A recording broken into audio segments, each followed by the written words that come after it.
Welcome back to Night Stories from VHS Era. Tell me, do you remember that electric feeling of waking up during summer break, knowing today was a pool or park day?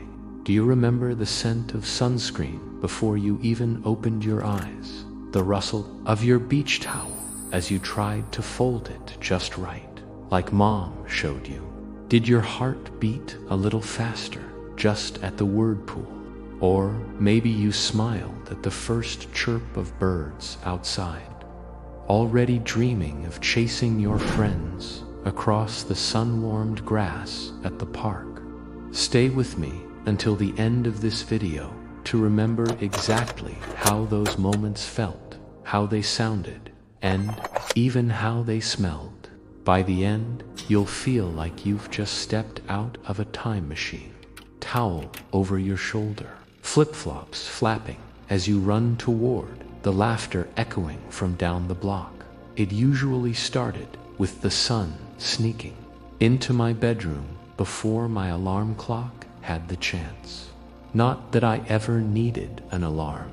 Not in July, not when the plan was the local pool or Jefferson Park. My body knew, my eyes popped open, and the air already smelled different, warmer, fuller somehow, as if even the breeze had been marinated in sunlight. I used to lie there for a few seconds, still tucked under my Ninja Turtles bedsheet, listening. Were the neighborhood kids already stirring? Were bikes already hitting the sidewalk? It didn't take long before I was up, stepping onto the cold linoleum floor, barely feeling it because my heart was already racing. The checklist played automatically in my head. Towel, check. The blue one with faded white stripes, rough from too many summers, but always smelling faintly of chlorine. I'd spot them near the back door. The left one always turned slightly inward, like it was waiting for me. Snack. That was the part that made me slow down because it mattered. I wasn't just packing food. I was packing backup happiness. In case the day stretched long and we stayed out even after the sun had melted into orange behind the rooftops, there was a certain joy in choosing the snack. My mom kept a drawer full of Little Debbie zebra cakes and those plastic-wrapped fruit gushers. You remember those, don't you? The way they'd burst like candy fireworks in your mouth. But I always grabbed the same thing first. A peanut butter sandwich, no crusts, wrapped in wax paper and tucked into a Ziploc bag I'd reuse for a week straight. The TV would be murmuring in the background. Cartoons, probably. Doug or Recess. Just the sound of the theme songs could turn the morning golden. Sometimes I'd stop for a minute, toast in one hand, towel draped over my shoulder, and just watch those simple animated characters move across the screen. Not because I needed to know what was happening, but because it felt like part of the ritual. Getting dressed was easy. Swim trunks with those annoying mesh liners that always bunched up when you sat too fast, an oversized Looney Tunes t-shirt, and a hat that had definitely seen better days. The one with the Kool-Aid Man on it faded from red to something like rose, and I'd always forget sunscreen until the very last second, when Mom would yell from the kitchen, "Come here and let me rub this on your nose before you burn again." The smell of not having a care in the world. Did you ever get that feeling where the whole day was wide open in front of you, where time didn't feel like something to keep track of, but something to live inside of? That's how those pool days began. I didn't even care if we ended up at the big community pool with the diving board that creaked when the heavier kids jumped, or the smaller park with the metal slide that got way too hot after 1 p.m. I just wanted to go, to be out, to be with my friends, and let the sun do what it did best. Sometimes I'd meet up with my neighbor, Carlos, on the sidewalk. We'd walk together, towels slung over our backs like capes, arguing over which park fountain had colder water. We never agreed, but we always stopped to check. Just one press of the metal button, one icy blast that made your front teeth hurt, and it was decided. Until next time, do you remember that feeling of walking barefoot across the cool bathroom tiles before you left? Of hearing your mom say, "Don't forget your water bottle," as you zipped your nylon backpack shut? Or the way your heart jumped when you heard the slam of the screen door behind you, knowing the day had officially begun? What was it about those mornings that made them feel like magic? Was it the freedom, the simplicity? Maybe it was just the certainty that something good was going to happen, even if you didn't know what yet. That's what I felt every time I packed that towel, those flip-flops, and that peanut butter sandwich. It wasn't about the park or the pool. It was about the promise of childhood unspooling, one sunny day at a time. And if I close my eyes now, even after all these years, I can still feel the strap of my bag cutting lightly into my shoulder as I ran down the sidewalk. I can still hear the jingle of coins in my pocket, saved for popsicles from the ice cream man. I can still feel the joy of knowing that nothing, and I mean nothing, was more important than getting there early, getting the best spot in the shade, and staying out until the sky turned lavender. So yes, just hearing the word pool or park made my heart beat faster. It meant belonging, freedom, fun. It meant laughter that lasted too long, towels that never dried completely, and the best kind of tired, the kind that came from running until your legs gave out and your cheeks hurt from smiling. And that ... was just the beginning. I didn't need a watch to know it was time.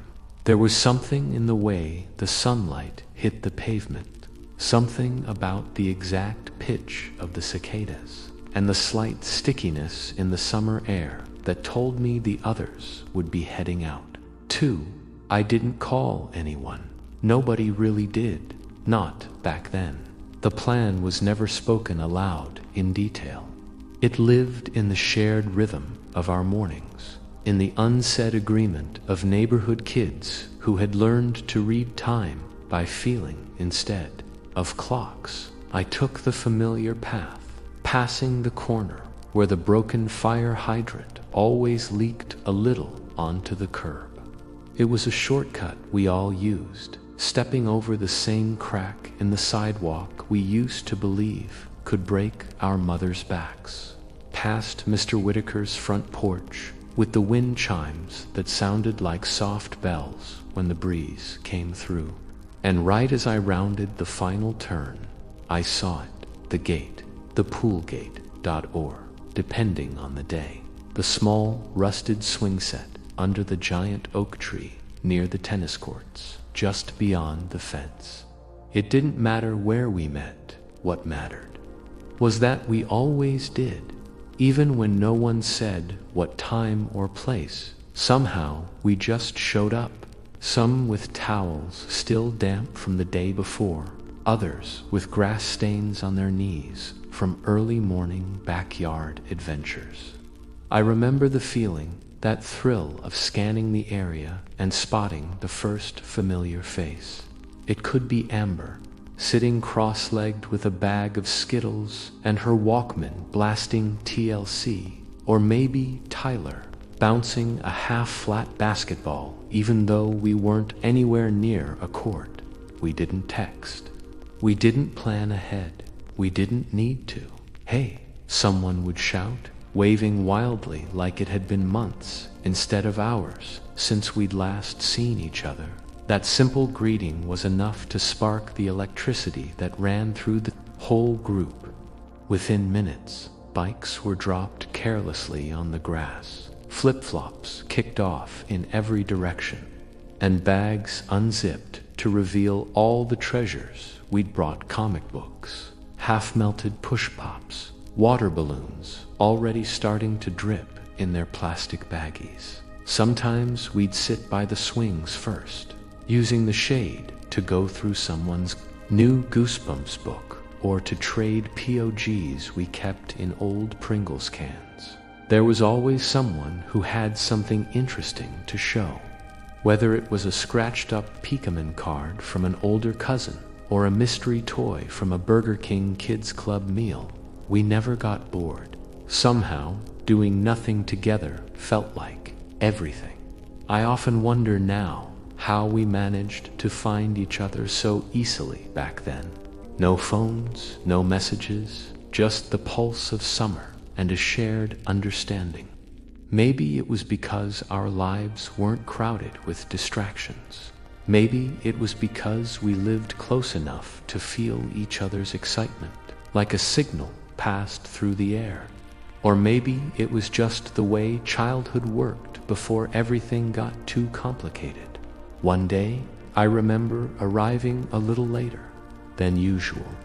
I had spilled my Capri Sun on my t-shirt and had to change, and that put me a good 10 minutes behind. I worried they'd started without me, but when I got to the gate, there they were, sitting in a loose circle, someone drawing shapes in the dirt with a stick. They looked up as I approached, and Tyler grinned. Finally, no one asked where I'd been. No one made me feel like I missed anything. I just sat down, leaned back on my hands, and joined the moment as if I had been there all along. That was the kind of friendship we had. Nothing was ever forced, and nothing had to be explained.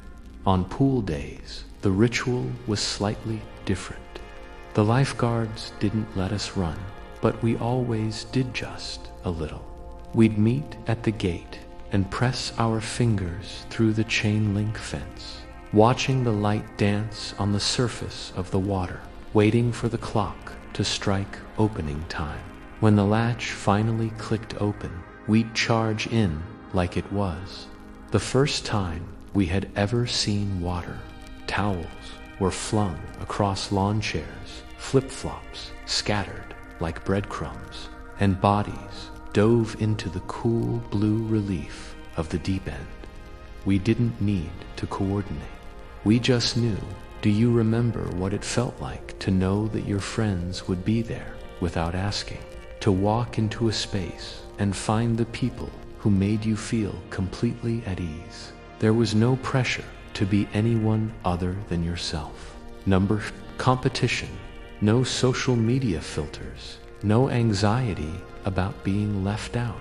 If you showed up, that was enough, and every time the magic held, by noon, we had usually claimed our spot.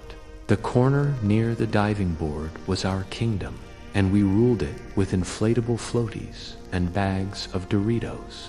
The smell of sunscreen hung heavy in the air, mixing with the occasional blast of chlorine and the metallic scent of the fence under the hot sun. We'd stay for hours, swimming until our fingers turned pruny, then drying off just enough to eat a sandwich before jumping in again. Sometimes we'd migrate to the park next door, drawn by the promise of shade and those ancient metal slides that burned your legs if you weren't fast enough. We took turns pushing each other on the swings, daring someone to jump off at the highest point. We'd pretend to fly, arms stretched forward, shouting made-up superhero names as we launched into the air. Even then, there was no need to say much. The silence between us was never uncomfortable. It was a calm kind of connection, the kind that grows when you spend entire summers with the same people, day after day, year after year. Our conversations happened in looks, in nods, in shared laughter, that bubbled up without warning. The beauty of it was that no one expected anything more than what was already there. You didn't have to be funny or smart or cool. You just had to show up with your towel, your snack, and the desire to be part of something so effortlessly joyful. By late afternoon, the group would grow. Kids would arrive in waves, some fresh from lunch at home, others trailing younger siblings or dragging half-inflated floaties behind them. And still, no one had called. We just knew that unspoken agreement, that quiet contract between us, was stronger than any digital plan ever could be. It told us, this is where we belong, at the pool gate, by the swings, wherever the sun found us. And when someone didn't show up, we noticed. We might wait a little longer by the bench. We might take a slower lap around the swings, but more often than not, just as we were about to give up hope, they'd come running into view, hair bouncing, eyes bright, waving like their whole day had just turned around. That's how the 90s worked. There was a trust in the air, a certainty in the way we moved. We were free, but we weren't lost. We were independent, but never alone. So yes, the agreement was silent, but it always worked, always. The sun had already begun to toast the pavement when we finally reached that moment. That moment, the one where you stood at the edge of the pool, your feet gripping the rough concrete, your body caught in the warm air, but your eyes fixed on the cold, glittering water below. The sounds around you softened distant splashes, echoing laughter. The squeak of inflatable toys being tugged around, and for just a second, it was as if everything paused, holding its breath with you. Then you jumped, and oh, that water, that freezing, sharp, exhilarating splash of pure blue surprise. It hit like a wall, and you couldn't help it. The scream came out instantly, but not a scream of fear, not even close. It was a shriek of life, of joy, of liquid happiness crashing all around you. The kind of scream you don't plan, the kind that bursts out from a place inside you that's been waiting all winter for this exact moment. Do you remember that feeling? The bite of the cold wrapping around your arms, your legs, pulling the air from your lungs for a split second, and yet all you could do was laugh. Did you ever open your eyes underwater just to watch the bubbles drift around like silver marbles? Did you ever wonder if everyone else felt it the same way? That split second of shock that turned into something close to magic. We did that jump dozens of times every day, and somehow it never got old. Tyler was always the first. He'd run and cannonball, shouting something nonsense like torpedo style, before splashing half the deck with a wave of chlorine. I usually waited just a few seconds longer, not because I was scared, but because I liked building up the suspense. I liked standing there, feeling the heat on my back, and knowing that the chill of the pool was going to sweep it all away in an instant. Some of us screamed every time. Others gasped, then broke the surface with wide eyes and breathless laughter. But we all did it, again and again. It was like the cold renewed us, like it reached into something deeper than skin. As soon as we were under, everything else disappeared. School, chores, parents, calling from the fence, it all dissolved in the blue. There was something beautiful in that kind of routine, in the way we climbed out just long enough to drip dry a little on the edge, our backs pressed against the warm cement, then leaped in again, chasing that same shock. We were addicts for the sensation. We'd play a game of last one in, has to do the chicken dance, then all leap at once, our voices mixing into one chaotic splash. I remember the way the cold would cling to your hair, how it turned every lock into a wet rope that stuck to your cheeks. I remember wiping water from my eyes with the back of my hand, blinking as the sun flashed on the ripples. And I remember how, even in the shock, even in the split-second freeze, I was never afraid, because I knew what came next: the surface, the air, the warmth of the sun waiting to greet me again. We'd race to the sides, sometimes with our legs kicking wildly, sometimes just floating lazily until someone yelled, "Marco," and the game began again. But nothing beat the moment of entry. The anticipation, the flight, the splash, the scream. Even now, I can still feel it. I can feel the way my heart would beat just before the jump, fast but not nervous. I can hear the yells of kids already in the water, trying to guess who would go next. I can see the shimmer of the water breaking around me like a glass world cracking open. You know what made it even better? The laughter that came afterward. The way you looked at your friends with water running down your face and couldn't stop smiling. The way your teeth chattered, but you refused to admit you were cold. Not when you were having that much fun. The way someone always shouted, "Let's do it again." And without hesitation, we climbed the ladder or pulled ourselves up by the edge and lined up for another round. Did you ever jump in holding hands with someone? That was our favorite, the double plunge. We'd count 1, 2, 3 on leap, together, screaming before we even hit the water. Sometimes our hands slipped apart midair, but we always surfaced near each other. Need anything else? Not a theme park, not a new toy, not even a reason. All we needed was a patch of blue, the summer sun, and each other. The cold didn't scare us. It awakened us. And that scream, that first, shocked scream, was like a celebration of being young, of being alive, of being right there, in that exact moment, with the sky above, the pool below, and all the time in the world stretched out ahead. As the hours passed, the water warmed just enough that the shock softened.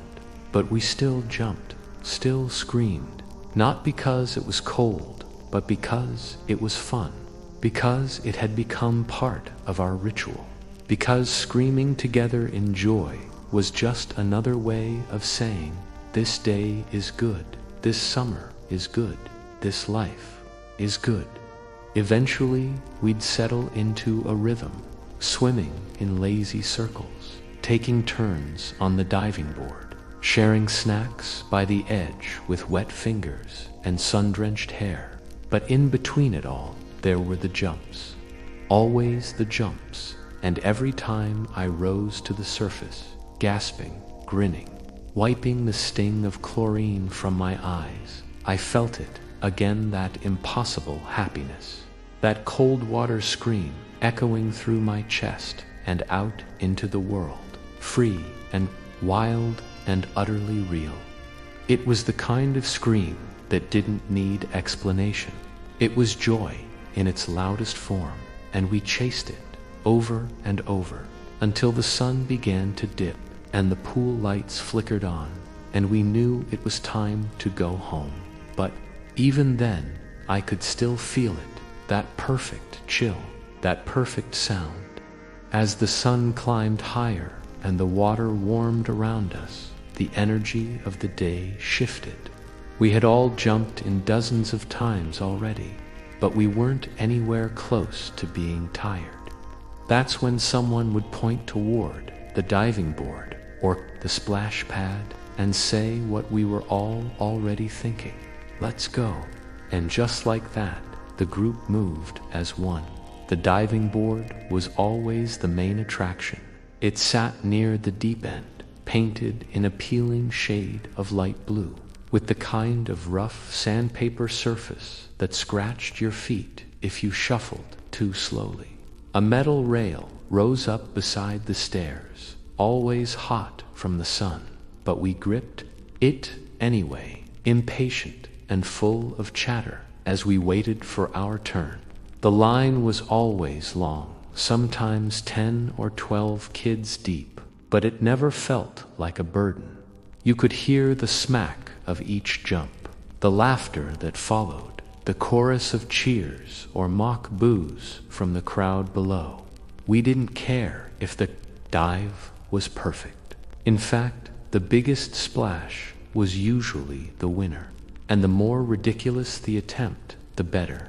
Someone would yell out, "Do a belly flop," and the brave soul would nod solemnly, climb the last few steps, and launch into the air with a dramatic pose.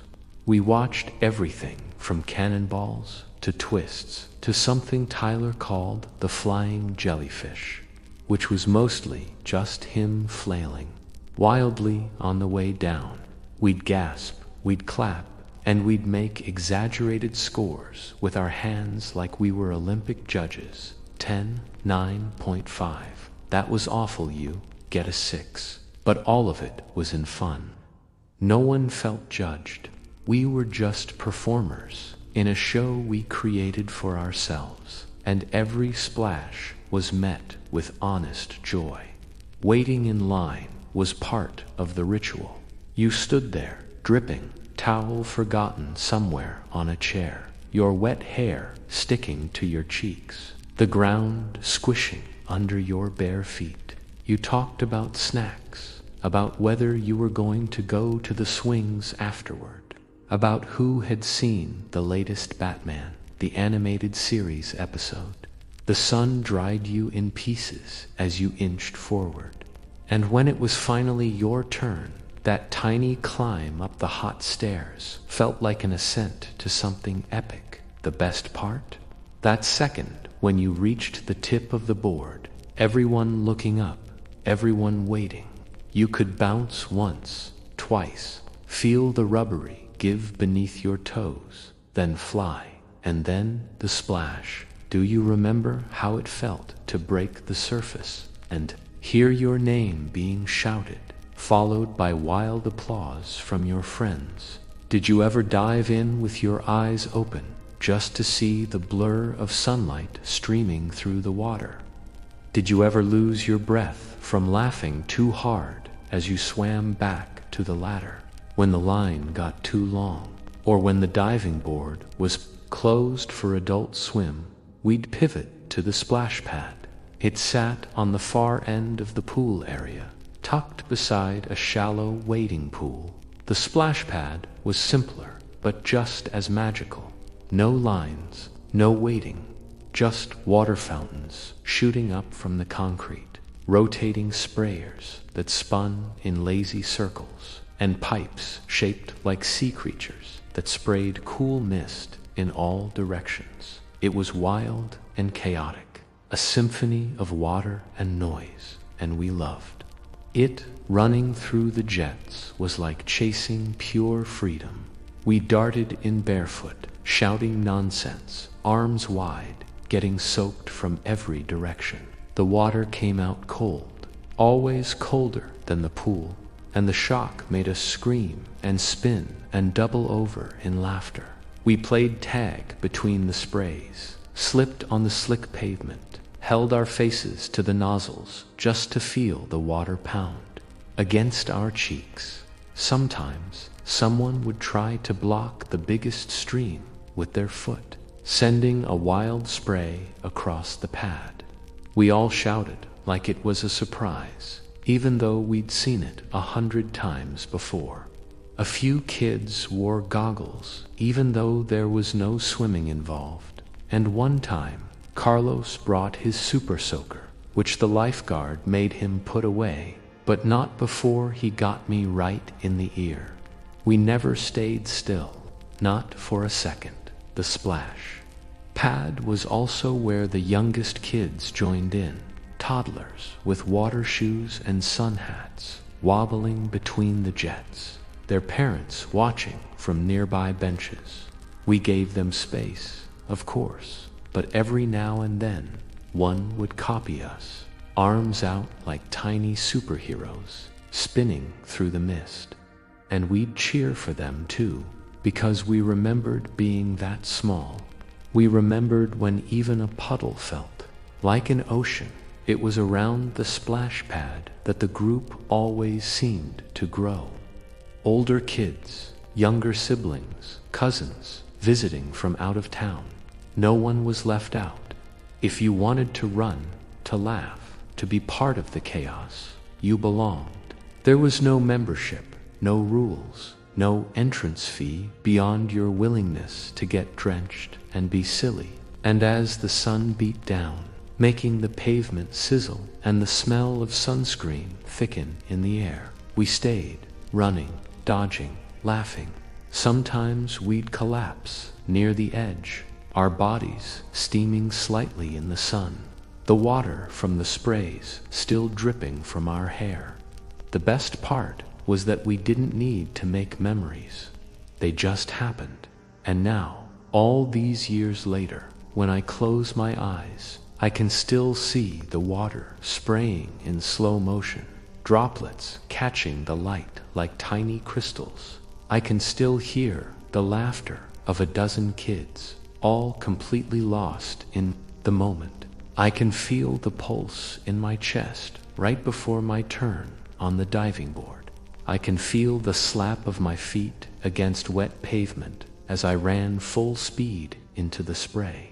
We didn't care about the weight. We didn't mind the heat because the reward was always worth it. A chance to fly, a chance to cool down, a chance to laugh until our stomachs ached. Those diving board lines, those wild runs through the splash pad, those were the moments that stitched our summers together. Someone would always suggest it almost like a secret code, passed from one kid to another. Let's go to the park, not the pool park, not the kind with sprayers and padded floors and rules. The real park, the faded metal slide that could roast your thighs in the middle of July, and the merry-go that spun so fast it felt like a carnival ride. That place wasn't fancy. It didn't need to be. It was home turf, our adventure ground, where summer slowed just enough to let us push ourselves higher, faster, braver. We'd leave puddles behind as we walked away from the pool, still wrapped in our damp towels, flip-flops slapping against the path. The moment we spotted the swings swaying in the distance and the glint of the monkey bars in the sunlight, our tiredness disappeared. We'd hop from one patch of shade to another, dragging our things under the trees or to the edge of the slides. By then, our snacks were half-eaten and squashed from being carried all day. But they didn't matter anymore. The park had taken over. It called to us like an open door to a world we already knew by heart. Do you remember the feeling of gripping those monkey bars? Arms shaking but determined as you swung hand over hand to the other side? Did you ever fall on purpose just to laugh and roll in the soft sand below? Or did you take it seriously, making it all the way across like it was a personal challenge you had to complete? I always started with the bars. The metal was still hot, and it stung a little when I grabbed on, but the pain faded quickly, replaced by the thrill of dangling, moving from one ring to the next. My palms got coated in a mix of sweat and dust, turning them gray, then brown, then chalky. I didn't care. None of us did. Dirty hands were proof of a good day. Blisters, too. They were badges of honor, proof that we had climbed and swung and conquered. Amber could hang upside down like a bat, knees hooked over the top bar, her arms stretched toward the sky. We tried to copy her, but I always got too dizzy. Tyler liked to challenge people to races, monkey bar races, slide races, merry-go-round spins that made the world blur. And someone always brought a piece of cardboard or an old t-shirt to go faster down the slide, which made it less painful on bare legs. The slide, that giant silver tongue of summer, sat like a throne in the middle of it all. You had to climb a narrow ladder, one hand on each side, your wet feet squeaking on the rungs. The scattered bikes leaning on trees, the younger kids digging moats in the sandbox. Then, without a word, you'd push off and fly. For 3 seconds, the heat of the metal kissed your skin. Sometimes it hurt, but that sting, that little burn on the backs of your legs, became part of the ritual. You reached the bottom, landed in a pile of sand, and turned around with a grin. Your turn. And up the ladder you went again. The merry-go-round was more of a test. It was never still for long. Someone always wanted to spin. It usually Tyler, while the rest of us clung to the bars like life depended on it. We screamed and laughed and begged him to stop, even though we didn't really want him to. Our bodies leaned with the spin, hair flying back, the wind rushing past our ears, the world spinning with us. Sometimes we'd fall off into the sand, landing hard, coughing from laughter. We'd lie there staring up at the sky, our vision still twirling, the clouds shifting in lazy spirals above us. Those moments stretched on and on. We never seemed to run out of energy, or if we did, we ignored it, because stopping meant going home, and no one wanted that yet. Not when there were still adventures to be had, jokes to be told, sand to be kicked into the air as we chased each other from the slide to the swings and back again. Do you remember what it felt like when your fingers were blackened with dirt and your knees were coated in dust? Did you ever look down at yourself and smile at the mess you'd become, knowing it was the mark of a full, perfect day?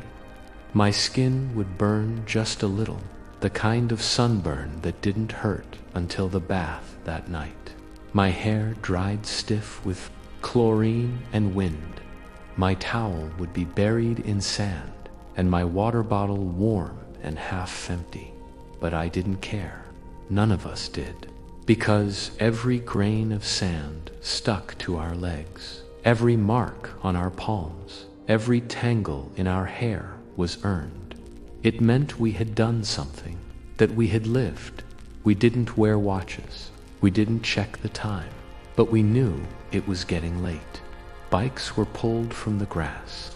Towels were shaken out. Promises to meet again tomorrow were made with absolute certainty, even though no one ever said what time. We just knew.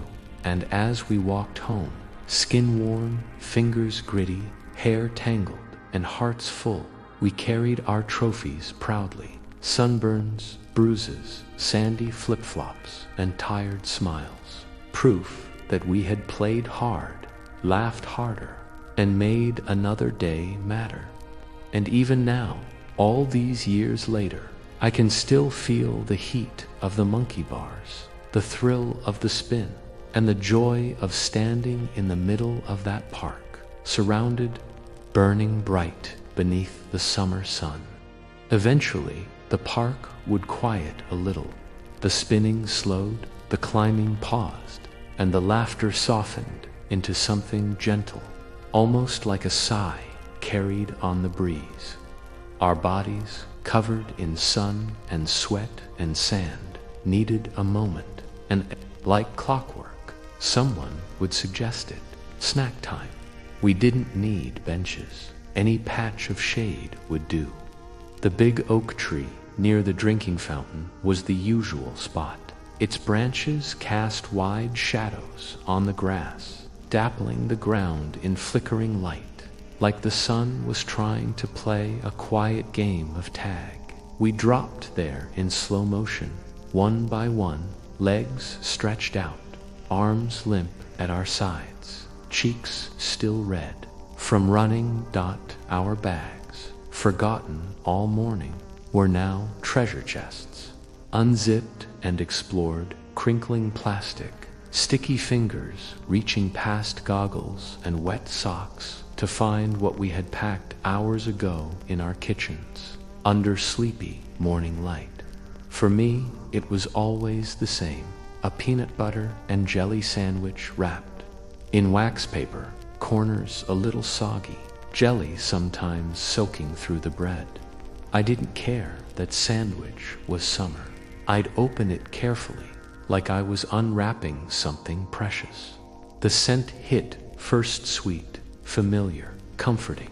One bite, and I was reminded why it never got old. Do you remember the taste of those? Homemade sandwiches squished in your backpack all morning.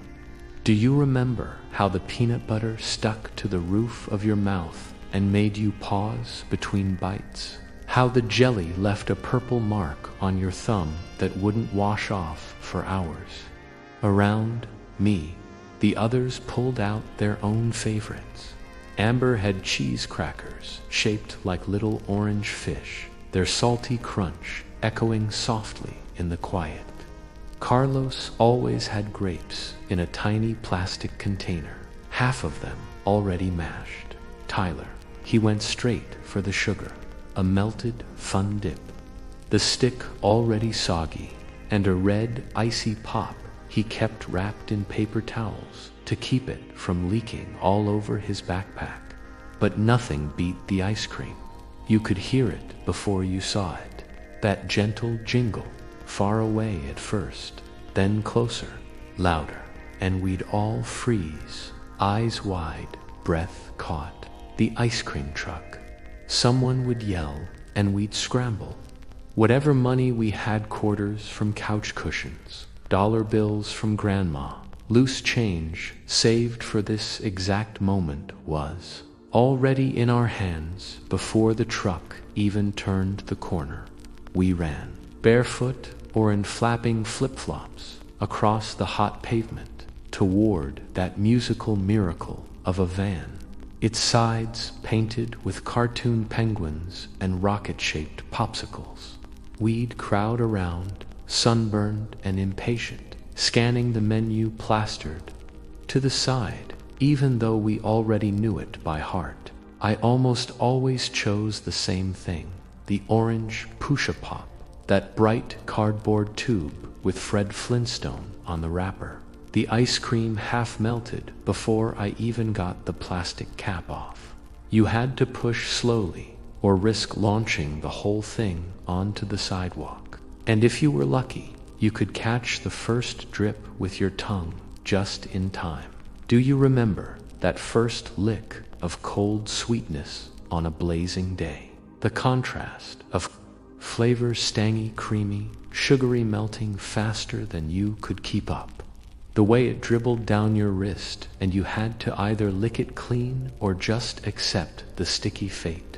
Some days I switched it up a Choco Taco if I had enough coins, or one of those cartoon character bars with gumball eyes that were never in the right place. But it didn't matter what we chose. Every treat tasted like victory, like childhood, like a moment suspended in syrup and sun. We'd return to the shade, treats in hand, melting fast, sitting in that quiet lull of the afternoon when even the wind seemed to slow down. We didn't talk much, just chewed, licked, swapped bites, if someone was willing to share. Let the cold wash over us from the inside out. Let the moment stretch. Our hands got sticky, our shirts stained. Someone always dropped part of theirs in the grass, and we'd all laugh as they tried to brush the dirt off before eating it anyway. And in between bites, we rested.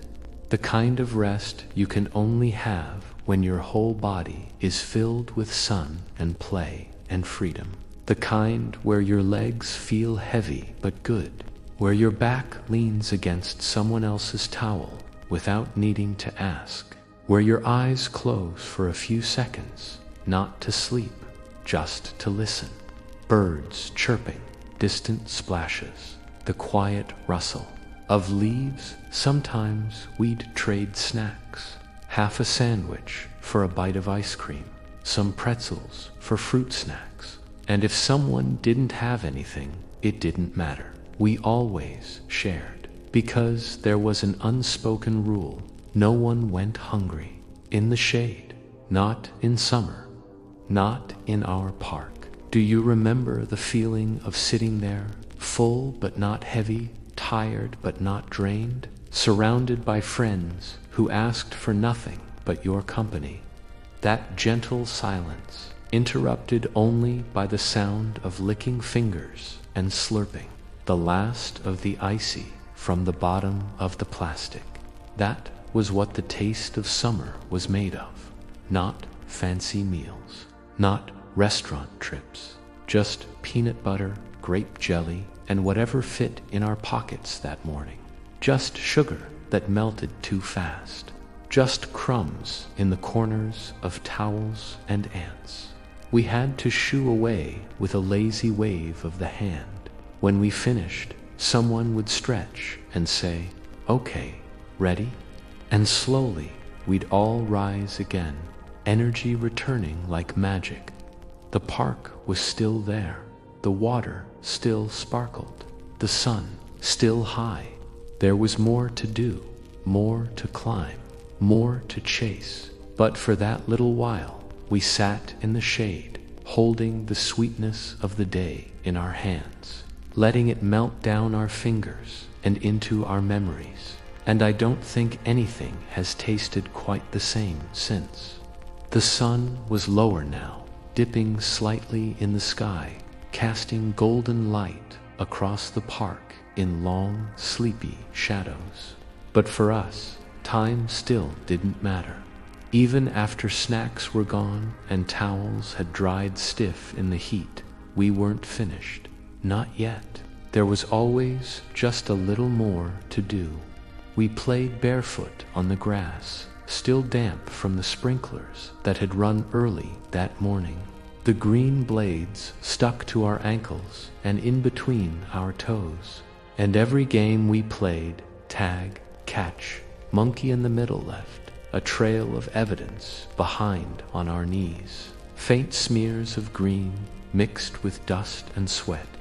At first, we tried brushing them off, but after a while, we didn't bother, because grass stains were trophies, just like sand in your hair or freckles on your nose. They meant you had run, you had slid, you had fallen and laughed and jumped up again, and we wore them proudly, not as messes to be cleaned, but as badges earned on the field of Summerdot.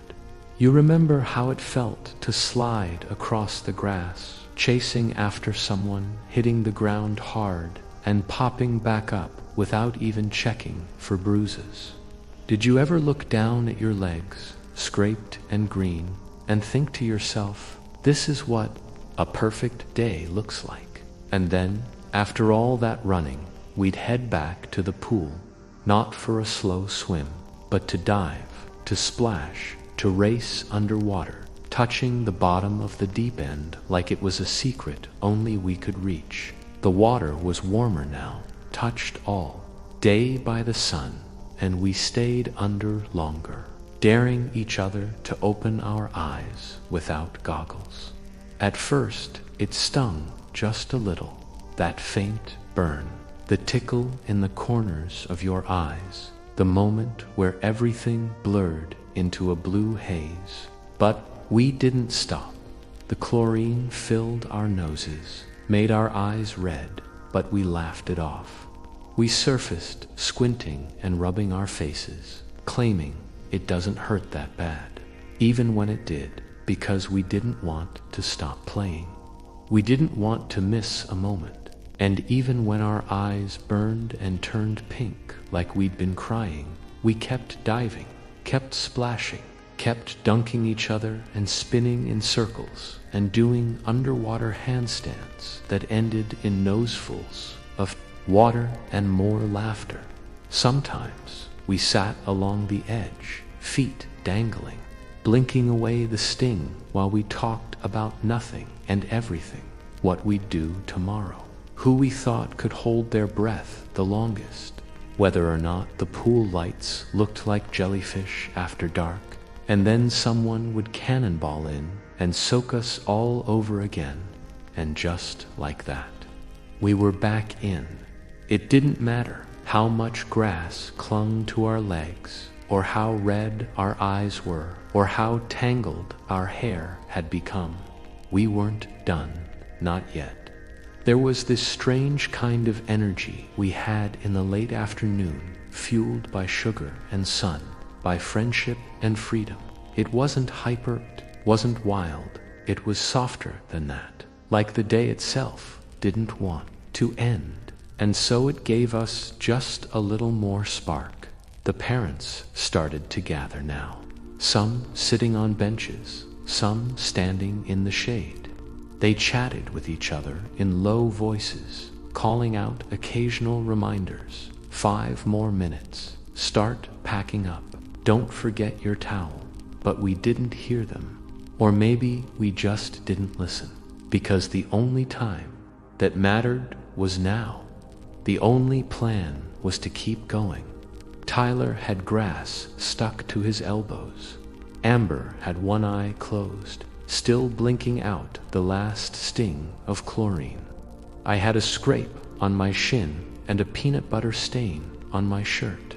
We were a mess, a beautiful, glorious mess, and still no one wanted to leave. The lifeguards began stacking the pool chairs, signaling the slow ending of the day. The splash pad turned off with a soft hiss, but we lingered. We stayed near the edge, dipping our toes. We sat in the sandbox again, running fingers through cool grains. We leaned on each other in the shade, not quite tired, just full dot. Remember those last few minutes before you had to go home? The way the sky looked more golden than blue. The way your legs felt like jelly, but your heart was wide awake. The way every part of you ached not in pain, but from living so hard. Someone's mom would finally say the words we had all been pretending not to hear. Time to go. We'd grown, but slowly rise, collect towels, dig flip-flops out of the bushes, sling bags over shoulders. Our feet dragged a little, but not from dread, just from knowing something wonderful was ending. We walked home slowly. The grass stains were darker now. The chlorine dried into white flakes on our skin. Our eyes still red, but not just from the water. Maybe a little from holding back tears. Not sad ones, just the kind that come from knowing something was perfect. And maybe we didn't say it out loud, but deep down we all felt the same thing. Let it never end. Let tomorrow be just like this. Let us carry the smell of chlorine, the itch of dry grass, the sting in our eyes, and the ache in our legs as proof that we lived this day exactly the way it was meant to be lived. And long after we'd showered, changed, eaten dinner, and climbed into bed, the feeling remained. The whisper of water in our ears, the soft scrape of sand against our skin, the image of friends silhouetted against the setting sun. No one wanted to leave, and even when we did, a part of us stayed behind, lingering in the golden light where summer never ended, and we were always free. Eventually, the noise would begin to fade. Not all at once, not in a way you could really notice right away, but slowly, softly, the splashes would grow fewer. The laughter would settle into murmurs, and even the wind would seem to hush its voice. That was when we'd return to our towels. They lay where we'd dropped them that morning, some still damp, some crumpled, a few buried in sand or curled up at the edges from the wind. Mine was the same blue-striped one I always brought. Smelled faintly of home laundry detergent mixed with chlorine and crushed grass. I'd stretch it out near the fence or under a tree, close enough to my friends, but with just enough space to sprawl out without elbows touching. And then, for the first time all day, I'd be still.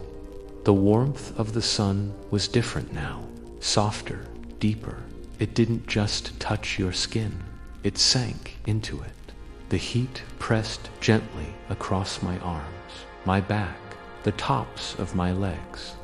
Every inch of me buzzed with quiet energy, like my body was soaking in the sun's last golden rays and storing them somewhere deep inside. Do you remember that feeling of lying back on your towel with your eyes closed, wet hair dripping slowly onto the fabric, listening only to the distant sounds of the world around you? No talking, no shouting, just the low hum of a summer afternoon beginning to fade. The towel clung slightly to my damp skin, soft in places, rough in others. I could feel the tiny grains of sand still stuck to my calves, the gritty reminder of slides and somersaults and diving board landings. I didn't brush them off. It was all part of the moment, like freckles, like grass stains, like the faint sting of too much sun on my shoulders.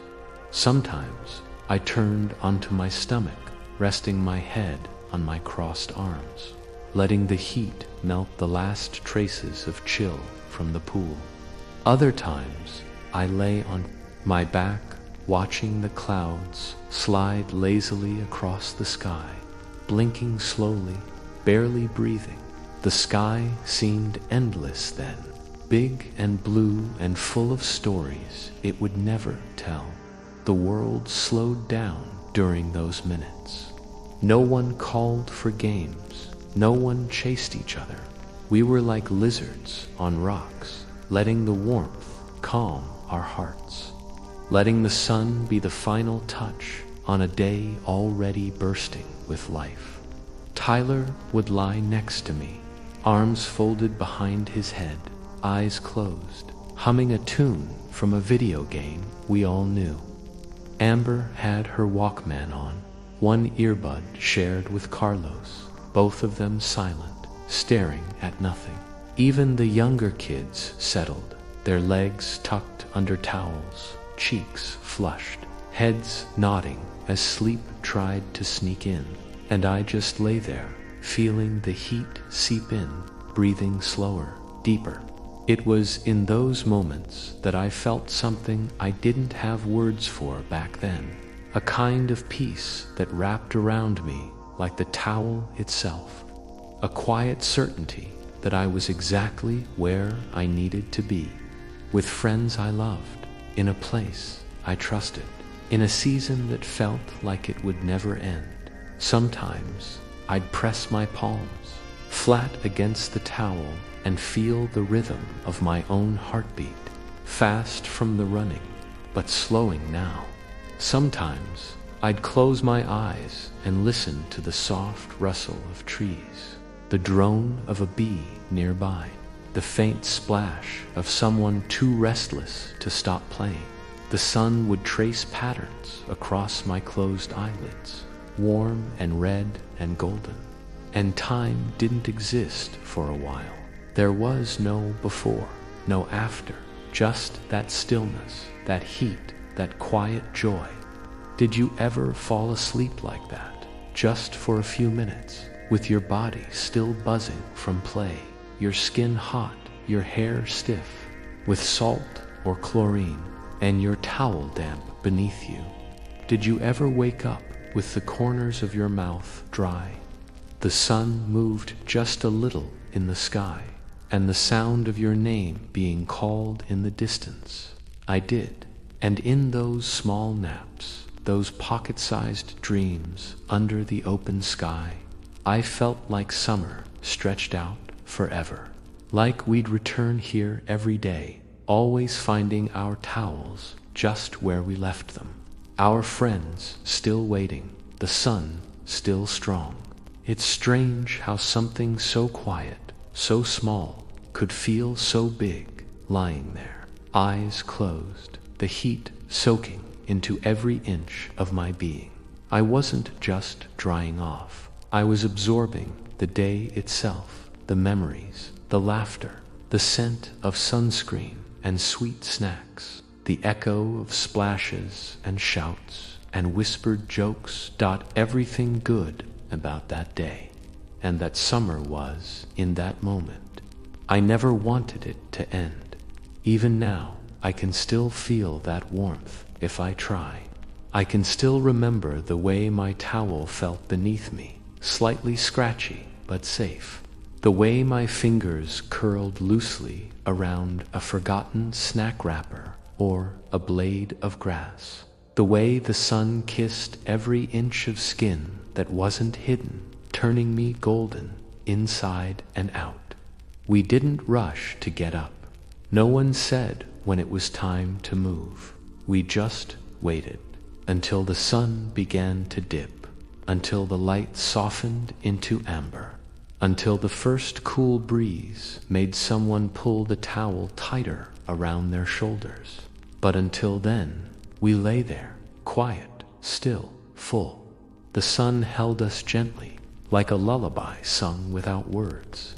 It dried us slowly, completely, as if it wanted to hold on to us just a little longer, and we let it, because that moment, silent, glowing, eternal, was where summer lived its truest truth, right there on that towel, under that sun, surrounded by friends, with nothing to do but breathe and be.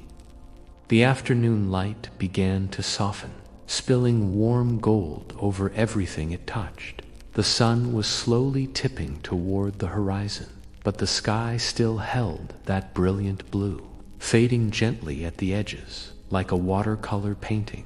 The pool and park behind us were growing quiet, the echoes of splashes and laughter becoming a distant hum. It was time to go home, but leaving was never easy. We gathered our things slowly, as if pulling ourselves out of a dream. Towels were folded haphazardly, flip-flops slapped against the pavement as we slipped them back on, and backpacks were slung over shoulders with a tired but contented sigh. My hair was still damp, strands clinging to my neck and forehead in sticky curls. I could feel the last warmth of the sun drying it slowly, but I didn't rush. I liked the way it felt soft and cool in parts, warm in others, like a reminder of the pool's embrace. Walking barefoot all day was a kind of freedom I didn't fully appreciate back then. But as I padded down the cracked sidewalks, toes curling against the rough concrete, I felt connected to every step. The roughness beneath my feet grounded me, reminding me where I was, who I was. Each little pebble, each warm patch of sunbaked pavement was a small companion on this journey home. Do you remember that feeling? The quiet in your chest after hours of laughter, the way your bare feet throbbed with the memory of running across grass and concrete, the sleepy smile that crept onto your face even when you were exhausted, that peaceful contentment, like the world had been gentle to you all day, and you wanted to carry that kindness with you as we walked. The air was thick with the smell of sun-warmed asphalt mixed with the faint scent of chlorine still clinging to our skin. Occasionally, a gentle breeze would sweep by, carrying with it the sweet fragrance of nearby flowers or freshly cut grass. It felt like the wind itself was saying goodbye to the day, brushing past us softly as we made our way back. We didn't talk much. Words felt unnecessary. Our tired limbs did most of the speaking, swaying and stretching with the slow rhythm of the walk. Sometimes a stray laugh would slip out when someone remembered a funny moment from the day a belly flop gone wrong. A wild run through the splash pad, a goofy face made on the diving board. But mostly it was peaceful, comfortable, like the kind of silence that speaks volumes without sound. My skin still held the warmth of the sun, but a gentle coolness was settling like a soft blanket over the day's heat.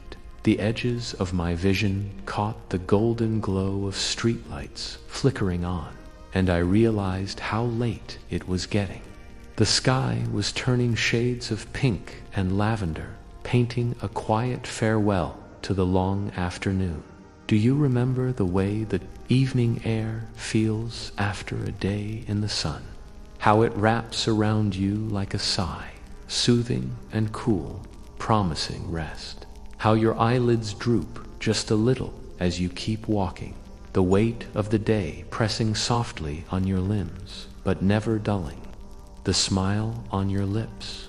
I walked with my friends, side by side, our wet hair heavy and our bare feet tired. Our voices were low, the easy conversations of people who had shared something special. We talked about dinner plans, about which movie would be on TV later, about tomorrow's adventures already waiting to unfold. But none of it felt urgent. Nothing could rush this moment. Sometimes I glanced down at my feet, the soles marked with little streaks of dirt and patches where the water had dried. I flexed my toes, feeling the ground beneath me.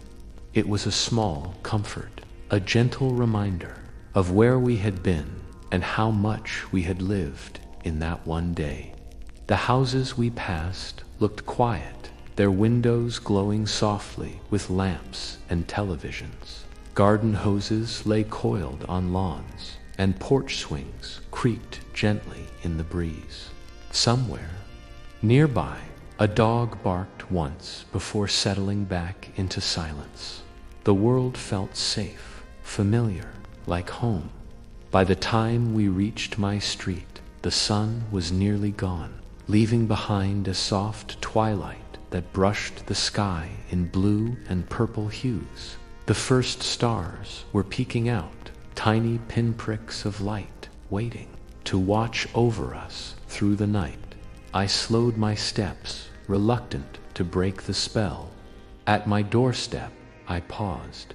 The porch light glowed warmly, welcoming me back. My heart was full of the day's memories, of the simple joys of sun and water, and friendship. I smiled, sleepy and satisfied, knowing that all the weariness in my body was just the price for a day well spent. Do you remember those moments? Standing at your own doorstep, wet hair still clinging, sandy toes wiggling in your shoes, a tired smile that felt like a secret between you and the summer night. The feeling that the world was exactly right, even if just for a little while. I stepped inside quietly, the cool floor greeting my bare feet as I kicked off my flip-flops. The house smelled like dinner and laundry detergent, like comfort and routine. I shook the last drops of water from my hair and thought about how lucky I was to have a day like today and to be able to carry it inside me now. As I settled in for the evening, the memories of the pool and park danced behind my closed eyes. The taste of melting ice cream, the thrill of the diving board, the feel of sun-warmed skin on my towel. All those little moments that, when woven together, made something bigger, something timeless. And though the day was over, I knew it wasn't really gone. It was safe inside me, like a secret treasure I could visit whenever I wanted, waiting for the next time I'd step barefoot into the sun, ready to live it all again. The house was quiet now, wrapped in the gentle hush of evening. Outside, the last glow of twilight faded softly behind the curtains, leaving only the steady pulse of night. Inside my room, the familiar scent of worn sheets and faint traces of sunscreen still clung to the air. My body felt heavy but light at the same time, a curious mix of tiredness and happiness that only days like this could bring. I crawled into bed, the cool sheets welcoming me like an old friend. My skin still tingled from the sun, the faint warmth lingering like a whisper. My hair was still damp, clinging softly to my pillow as I settled my head down. Outside, the occasional chirp of crickets drifted in through the open window, mingling with the distant hum of a lawnmower finishing its work or a car rolling quietly down the street. Do you remember that feeling? The way your eyelids flutter just as your body sighs in relief. The slow slide from wakefulness to sleep, where every breath grows softer, every thought drifts like a feather on the breeze. The way the day's joys and small adventures swirl gently in your mind, turning into dreams even before your eyes close fully.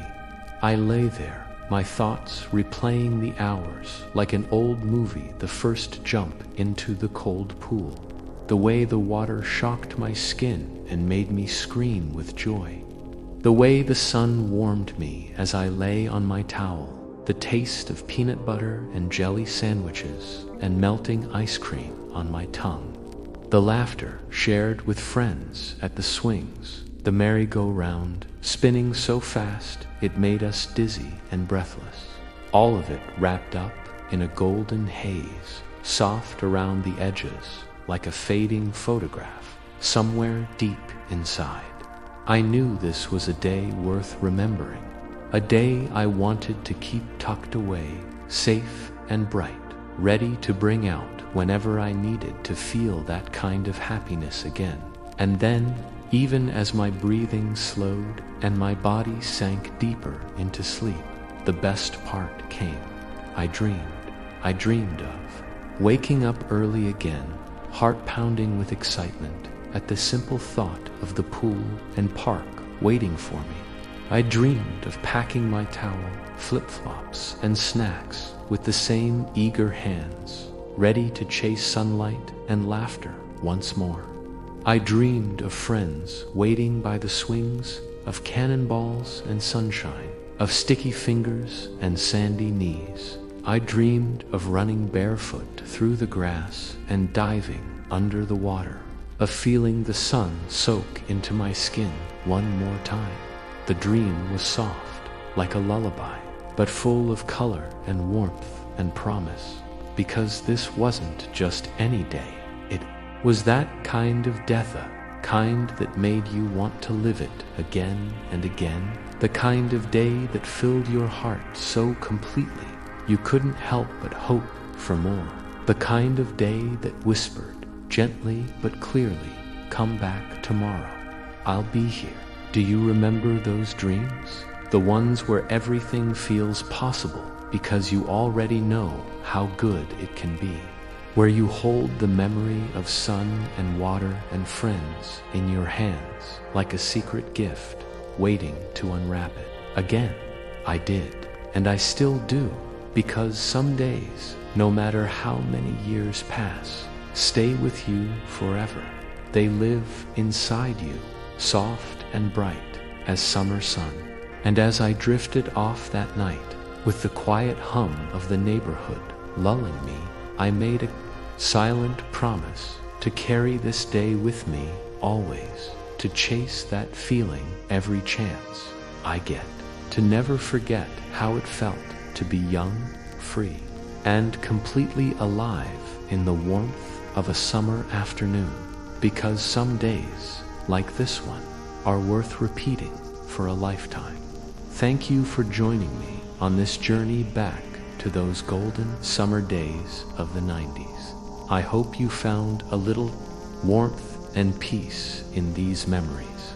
If you ever hear the sound of children laughing or the faint splash of water on a quiet afternoon, remember, those moments are never really gone. They live inside us, waiting to be remembered. Good night, and may your dreams be filled with sunshine